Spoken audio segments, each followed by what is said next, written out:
मैं हूं आचार्य दीपा और अपने YouTube चैनल पर आप सभी का बहुत बहुत स्वागत करती हूं। आज का जो हमारा विषय रहने वाला है वो है विष योग। जी हाँ, चंद्र और शनि की युति से जो बनता है विष योग, मैं उसी के बारे में बात कर रही हूँ।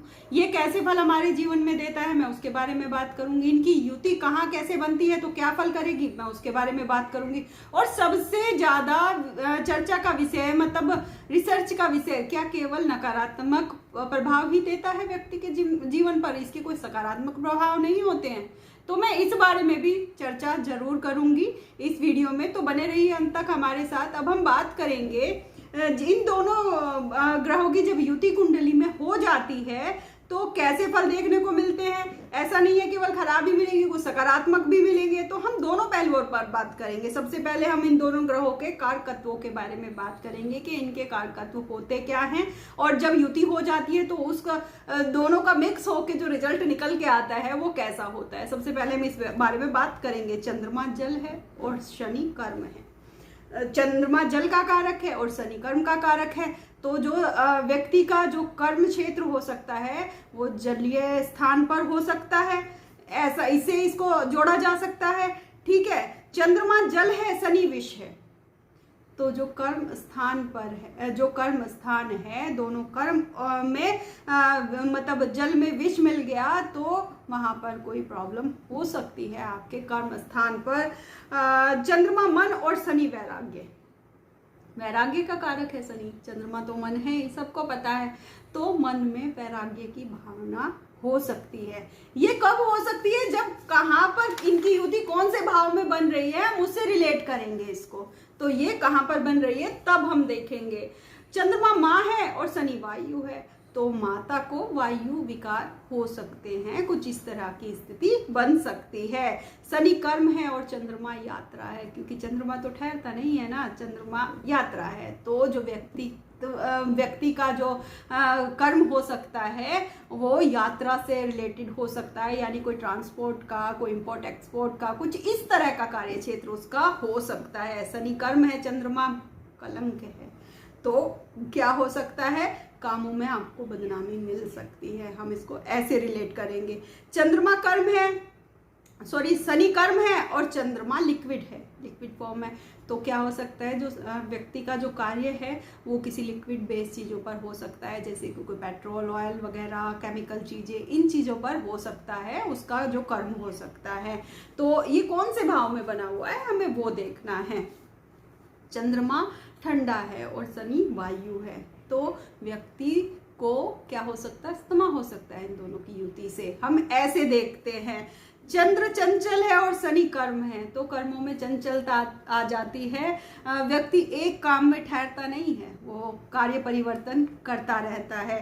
चंद्र माता है और शनि कर्म है, तो जो माता होती है वो कर्म करने वाली हो सकती है, आपको उनके काम से लाभ हो सकता है, यानी कि अर्निंग वाली माता हो सकती है, पैसे कमाने वाली हो सकती है।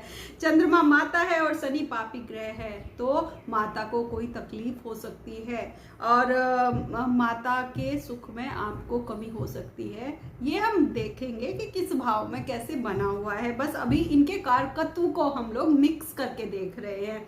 बस इसी तरह से क्या है कि इनके कारकत्वों को हमने डिफाइन कर दिया है। अब बात करेंगे भाव कारकत्व के बारे में कि कौन से भाव के कौन से कारकत्व होते हैं, हम उसके मतलब कौन से ग्रह के क्या क्या कौन से भाव के कारकत्व इनको मिले हुए हैं। जो चंद्रमा है उसको चतुर्थ भाव का कारक माना जाता है, और जो शनि है उसको छठे भाव का, आठवें भाव का, 10वें भाव का और 12वें भाव का कारक माना जाता है।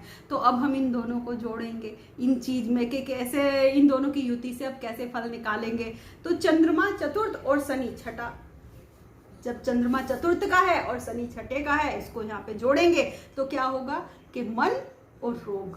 तो मन में रोग या मन में हमेशा ऋण मतलब कुछ ना कुछ लोन की इसकी लगी रहेगी, या मन हमेशा शत्रुओं से चिंतित रहेगा, कुछ इस तरह से हम इस युति को देखते हैं।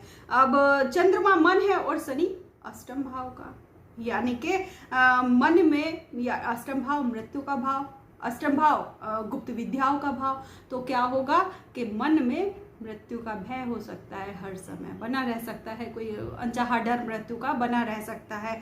या फिर क्या होता है कि मन में जो गुप्त विद्याएं हैं उनको प्राप्त करने की इच्छा हो सकती है, और कई बार वो इच्छाएं फुलफिल हो भी जाती हैं इंसान की। वो दूसरे ग्रहों पर भी निर्भर करता है कि कैसे ग्रह आपकी कुंडली में कहाँ पर है।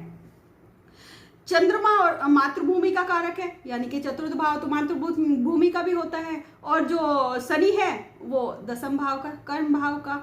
तो जो आपका कर्म हो सकता है, मैंने अभी पहले भी बताया, वो लिक्विड फॉर्म में हो सकता है, आपका कोई ट्रांसपोर्टेशन का हो सकता है, इस चीज का हो सकता है। हम इसको ऐसे रिलेट करेंगे, कुछ अच्छी अच्छी चीजें इससे निकालेंगे। अब जो चंद्रमा है वो है मातृभूमि, माता का, मित्रों का, जनता का, और शनि दसम का। तो मित्रों से आप राजनीति में जा सकते हैं, है ना। ये चीज को यहाँ से हम रिलेट करें, क्योंकि जनता का भाव है। तो हम जो व्यक्ति होगा, कोई राजनेता भी हो सकता है इस योग से, खाली खराब फल नहीं देता है ये। अब चंद्रमा मातृभूमि का है, और जो शनि है वो द्वादश भाव का, यानी कि 12वें भाव का कारक है। तो हम कैसे देखेंगे कि कई लोग, विदेश का भाव भी होता है, खर्च का भाव भी होता है, मोक्ष का भाव भी होता है, जो द्वादश भाव होता है। तो कई लोग मातृभूमि को छोड़ के विदेश चले जाते हैं, है ना। इन दोनों की युति को हम ऐसे रिलेट करेंगे। कई लोग अपनी मातृभूमि का लाभ उठा ही नहीं पाते, उनके पास सब कुछ है, उसका विनाश कर देते हैं अपने हाथों से, सब कुछ बेच बाच के घूमने फिरने में, और इधर उधर वो उड़ा देते हैं सब कुछ। इनकी युति से ऐसा भी होता है। और कई बार तो मोक्ष की बस मतलब हो गया, सब कुछ छोड़ दिया मैंने, जनता, मित्र, मातृभूमि सब छोड़ दिया, बस मुझे तो मोक्ष चाहिए, कुछ ऐसी इच्छा इंसान के मन में आ जाती है। तो इन दोनों की युति से कुछ ऐसे फल भी हम निकालेंगे, मतलब भाव के कारकत्वों को हम ऐसे जोड़ेंगे। इन जो दोनों ग्रहों की युति होती है, इससे कुछ योग भी बनते हैं। कुछ योग, एक योग में आपको मेन है जो बताऊंगी, ये पृथु यश योग नामक होता है, पृथु यश नामक योग होता है। कहते हैं कि यदि ये 3, 6, 10, 11 यानी कि उपचय भाव में इन दोनों की युति से ये योग बने, तो यह बहुत बड़ा राजयोग माना जाता है। बहुत अच्छे इससे रिजल्ट निकल कर आते हैं। चंद्रमा शनि की युति होते ही सीधा बस विष योग याद आ जाता है, मतलब खराब ही हो गया, जिस भी भाव में बैठ गया, हम अच्छा तो सोचेंगे ही नहीं कि विष योग बना हुआ है, बस उसको देखेंगे। कुछ हम सुनते ही आ रहे हैं शुरू से, क्योंकि विष योग है तो हम बस खराब ही हो गया, वो हमने शुरू से ये सुना है, रटी रटाई बातें, लेकिन रिसर्च का विषय है ये। हमें इस चीज को, हमें उसके और तह तक जाना है, और इससे उसके फल निकाल कर लेकर आने हैं। सही बात है कि विष योग है, लेकिन मतलब क्यों, क्या केवल अशुभ ही फल देगा वो? कुछ शुभता नहीं होती इसके योग में, इन दोनों की युति से कोई शुभता नहीं होती है। हम उस चीज को कैसे निकालेंगे, इस सब पर हम बात करेंगे अब आगे। दो ग्रहों की युति कुछ इस तरह से भी देखी जा सकती है, जैसे मैं अभी कुछ लाइन में बताऊंगी। दोनों ग्रहों की मैं लिख कर रख लेती हूँ, जो मेरे मेन जो पॉइंट्स होते हैं वो मैं लिख कर रख लेती हूँ, ताकि मैं भूलूं नहीं बात करते करते। बहुत जब हम बात करते हैं तो एक ही टॉपिक पे बहुत आगे निकल जाते हैं, लेकिन मैं कुछ टॉपिक लिख कर रखती हूँ। कई लोग बोल रहे हैं कि आप देख कर बोलते हैं, हाँ मैं कुछ टॉपिक्स जो है कुछ नोट्स बनाकर अपने सामने रखती हूँ, ताकि मैं उनके ऊपर और अच्छे से क्लियर बोल पाऊँ। मैं इसलिए इसको नीचे देख कर बोलती हूँ, ऐसा इसलिए है। तो प्लीज इसको माइंड ना करें आप लोग, मैं कोई गलती नहीं करना चाहती, बस सीधी सी बात यह है, मैं अपने काम में बहुत ही परफेक्ट होना चाहती हूँ, मैं गलती नहीं करना चाहती। तो अब हम इन दोनों ग्रहों की युति को कुछ ऐसे देखेंगे। सबसे पहले उस ग्रह के खुद के नैसर्गिक गुण देखेंगे। दोनों ग्रहों के जब इनकी युति हो जाएगी, दोनों ग्रहों के अपने नैसर्गिक गुण क्या क्या है हम वो देखेंगे। ग्रह जिस भाव का कारक है उस भाव के कारकत्वों को भी देखेंगे, ठीक है। जिस भाव के वो स्वामी हैं उसके हम फलों को भी देखेंगे। हम तीन चीजों को देखेंगे, तो इस तरह से हम इसके फलों को और अच्छे से निकाल पाएंगे। अब हमें यह देखना है कि यह युति किस राशि में हुई है, किस लग्न में हुई है, और किस मतलब भाव में ये लोग बैठे हुए हैं। हम इनको ऐसे देखेंगे, तब हमें इनके कारकत्वों को मतलब इनकी युति से फलों को निकालना है, क्योंकि हमें तह तक जाना है। विषयोग तो ये अपने आप ही बन गया, क्योंकि चंद्रमा जल है और शनि विष है, तो विष योग तो ये अपने आप बन गया, जल में विष बन गया, विष योग तो अपने आप बन गया। इसे देखने का दूसरा पहलू एक और भी हो सकता है, हम इसको और तरीके से भी कुछ और भी एडअप इसमें कर सकते हैं, खाली बुराइयों को नहीं देखना है। कोई भी इंसान हो, क्या केवल उसमें बुराई हो सकती है? कोई भी चीज हो, किसी भी चीज को आप उठाकर देख लीजिए, क्या केवल उसमें बुराइयां कुछ अच्छाइयां नहीं होती? तो इसमें अच्छाइयां भी बहुत हैं, हम इसकी अच्छाइयों को भी देखेंगे। हम यह देखेंगे कि चंद्रमा मन है और शनि कर्म है। चंद्रमा तो मन का कारक हो गया और शनि कर्म है, तो चंद्रमा से शनि का जो बल 2 गुना हो गया।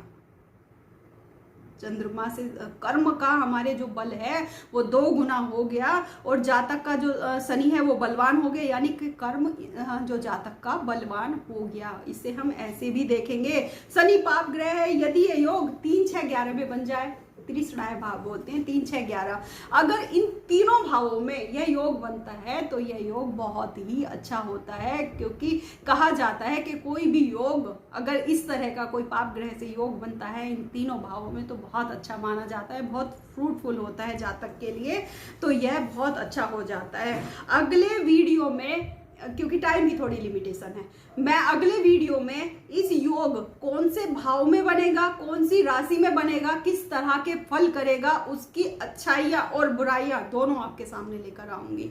मैं इसका वीडियो एक आगे से जरूर बनाऊंगी, क्योंकि वीडियो बहुत लंबा हो जाता है, कई लोगों के पास टाइम की लिमिटेशन होती है, वो देख भी नहीं पाते हैं पूरा, तो ज़्यादा लंबा वीडियो मैं इस बारे में नहीं बनाऊंगी। हाँ, मैं अगला वीडियो किस चीज़ के ऊपर लेकर आऊंगी कि ये किस भाव में बैठेगा, किस राशि पर बैठेगा, किस लग्न में बैठेगा, तो उससे कैसे इसके फल निकल कर आएंगे, मैं इस बारे में एक वीडियो अलग से लेकर आऊंगी अगले वाला। तो आप बने रहिए मेरे चैनल के साथ। Thank you so much video देखने के लिए।